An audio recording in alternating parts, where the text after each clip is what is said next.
ബീഹാറിൽ ഇന്ന് തിരഞ്ഞെടുപ്പ് പരസ്യപ്രചരണം അവസാനിക്കുകയാണ്. 243 സീറ്റിൽ 121 മറ്റന്നാൾ ആദ്യഘട്ട വോട്ടെടുപ്പ് നടക്കുന്നത്. നാളെ ഒറ്റ ദിവസത്തെ നിശബ്ദ പ്രചരണമാണ് നടക്കാൻ പോകുന്നത്.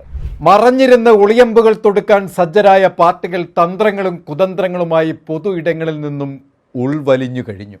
പക്ഷേ നിശബ്ദ പ്രചരണത്തിലൂടെ പ്രചരണം കൊഴുക്കുന്നുണ്ട് അരങ്ങിന് ഉള്ളിൽ. അടിയൊഴുക്കുകൾ ലക്ഷ്യം വെച്ചുകൊണ്ട് NDA ഏതു നെറികെട്ട രീതിയിലും തങ്ങളുടെ നിലയുറപ്പിക്കാൻ മുന്നിട്ടിറങ്ങുമെന്നതിനാൽ ജാഗരൂകരായി കഴിഞ്ഞു മഹാഗഠബന്ധൻ. സ്ത്രീകളും കുട്ടികളും യുവാക്കളും കർഷകരും IT മേഖലയും തുടങ്ങി സമഗ്ര മേഖലകളിലുള്ളവരും ഇന്ന് ഇന്ത്യ മുന്നണിയെ ശ്രവിക്കുകയാണ്. കഴിഞ്ഞ ദിവസങ്ങളിൽ മോദി ബീഹാറിൽ അവരുടെ തെരഞ്ഞെടുപ്പ് സമ്മേളനങ്ങളിൽ പ്രഖ്യാപിച്ച തെരഞ്ഞെടുപ്പ് വാഗ്ദാന തള്ളലുകൾ കോൺഗ്രസ് ദേശീയ നേതാക്കൾ അടക്കമുള്ള ഇന്ത്യ മുന്നണി നേതാക്കൾ നിഷ്പ്രഭമാക്കി കഴിഞ്ഞു. മോദി പറഞ്ഞു, ബീഹാറിൽ ഇന്റർനെറ്റ് കുറഞ്ഞ പൈസയ്ക്ക് എത്തിച്ചു അത്രേ.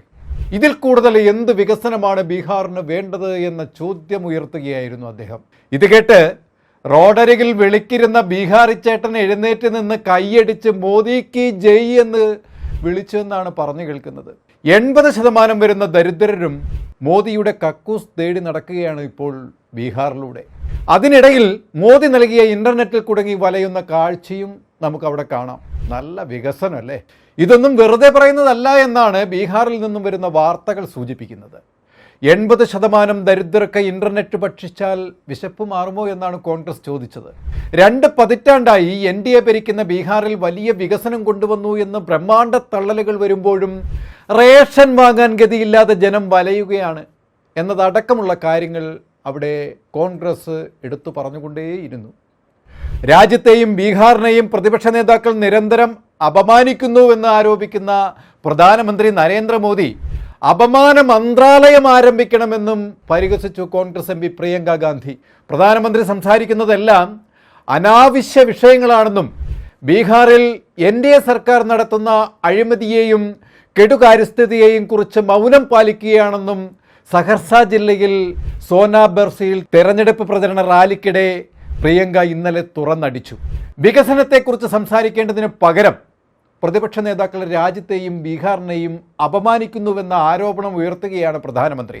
അപമാന മന്ത്രാലയം എന്ന പേരിൽ പുതിയ വകുപ്പ് അദ്ദേഹം രൂപവൽക്കരിക്കണം. കാരണം അതിലാണ് അദ്ദേഹത്തിൻ്റെ സർക്കാർ കൂടുതൽ ശ്രദ്ധ നൽകുന്നത് എന്ന് പ്രിയങ്ക തുറന്നടിച്ചു.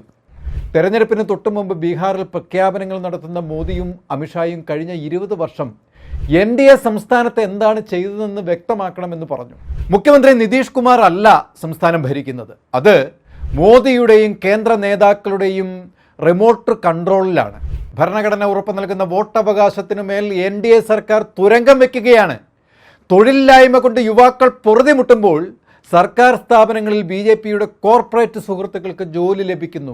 പ്രിയങ്ക ഓരോരോ കാര്യങ്ങൾ എടുത്തെടുത്ത് പറഞ്ഞുകൊണ്ടായിരുന്നു വിമർശനത്തിൻ്റെ തോത് വർദ്ധിപ്പിച്ചത്.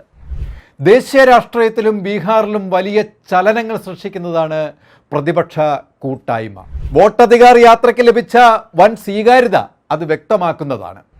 കേന്ദ്ര സർക്കാരിനും BJPക്കും വേണ്ടി തെരഞ്ഞെടുപ്പ് കമ്മീഷൻ ദേശീയ സംസ്ഥാന തെരഞ്ഞെടുപ്പുകളിൽ നടത്തുന്ന ജനാധിപത്യ വിരുദ്ധ ഇടപെടലുകളാണ് ലോകത്തിനു മുന്നിൽ ചർച്ചയായിക്കൊണ്ടിരിക്കുന്നത്. ലക്ഷക്കണക്കിന് പൗരന്മാരുടെ വോട്ടവകാശം നിഷേധിക്കാൻ വഴിയൊരുക്കുന്ന ബീഹാറിലെ വോട്ടർ പട്ടിക തീവ്ര പുനഃപരിശോധനയ്ക്കെതിരായ വോട്ട് കള്ളന്മാർ സിംഹാസനമൊഴിയൂ എന്ന മുദ്രാവാക്യം ജനങ്ങൾ ഏറ്റെടുത്തു കഴിഞ്ഞു. കൊച്ചുകുട്ടികൾ പോലും ഈ മുദ്രാവാക്യം മനഃപ്പാഠമാക്കി കഴിഞ്ഞു. ഭരണഘടനാ സ്ഥാപനമായ തെരഞ്ഞെടുപ്പ് കമ്മീഷൻ മോദി സർക്കാരിൻ്റെ റിമോട്ട് കൺട്രോൾ അനുസരിച്ചാണ് പ്രവർത്തിക്കുന്നതെന്ന വസ്തുത നാട്ടുകാരെ ബോധ്യപ്പെടുത്താൻ പ്രതിപക്ഷത്തിന് വളരെ എളുപ്പത്തിൽ സാധിക്കുകയും ചെയ്തു. 400-ലധികം വരുന്ന സീറ്റുകൾ നേടി മോദി വീണ്ടും അധികാരത്തിലെത്തുമോ? ഇല്ല, ഒരിക്കലും എത്തില്ല എന്നാണ് രാജ്യത്തിൻ്റെ ഇപ്പോഴത്തെ ഗതി മനസ്സിലാക്കുന്നത്.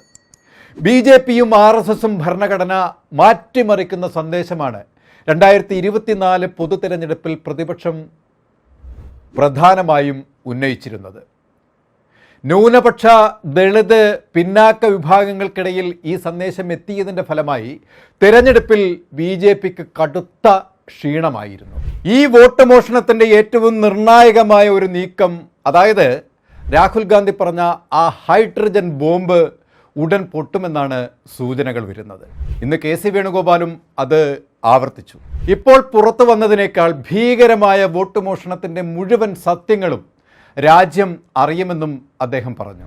മുൻപ് രാഹുൽ ഗാന്ധിയുടെ പ്രവർത്തനങ്ങളെ പരിഹാസത്തോടെ ഉയർത്തിക്കാട്ടി പപ്പു എന്നും അപക്വമായ നേതാവെന്നും പ്രചരിപ്പിച്ചവർക്ക് മുന്നിലൂടെ ശക്തനായ ഒരു പ്രതിപക്ഷ നേതാവായി വളർന്നു വന്നു രാഹുൽ ഗാന്ധി. അത് മോദിയെ തെല്ലൊന്നുമല്ല ഭയപ്പെടുത്തുന്നത്. അദാനി മോദി അഴിമതികൾക്ക് മുദാനി കൂട്ടുകെട്ടെന്ന് പരിഹസിച്ച് രാഹുൽ ഗാന്ധി പാർലമെന്റിലും പുറത്തും പിന്നീട് ഉയർത്തിയ ചോദ്യങ്ങൾക്ക് മുന്നിൽ നരേന്ദ്രമോദി അടിപതറുന്ന കാഴ്ചയും നമ്മൾ കണ്ടതാണ്. മറ്റന്നാൾ ബൂത്തുകളിലേക്ക് നീങ്ങുന്ന ജനത്തിന് ആവേശമായി AICC നേതൃനിര ബീഹാറിൽ തമ്പടിച്ചിരിക്കുകയായിരുന്നു. അത് പക്ഷേ NDA പാളയത്തിൽ ആശങ്ക ഉളവാക്കുകയും ചെയ്തു. ഇനി തർക്കങ്ങൾ തീരാത്ത NDA ഇന്ത്യ മുന്നണിയിൽ അവിടെ രാഷ്ട്രീയ പാർട്ടികൾ ചിന്നിച്ചിതറും എന്ന മലർപ്പൊടിക്കാരൻ്റെ കണ്ണുകൾ കൊണ്ട് കാത്തിരിക്കുന്ന മോദിക്ക് മുന്നിൽ രാഹുൽ ഗാന്ധി തലയെടുപ്പോടെ ഒറ്റക്കെട്ടായി തേജസ്വിയെ മുന്നിൽ നിർത്തി ബീഹാർ പിടിച്ചടക്കാൻ സർവ്വസന്നാഹങ്ങളുമായി ഇറങ്ങിക്കഴിഞ്ഞു.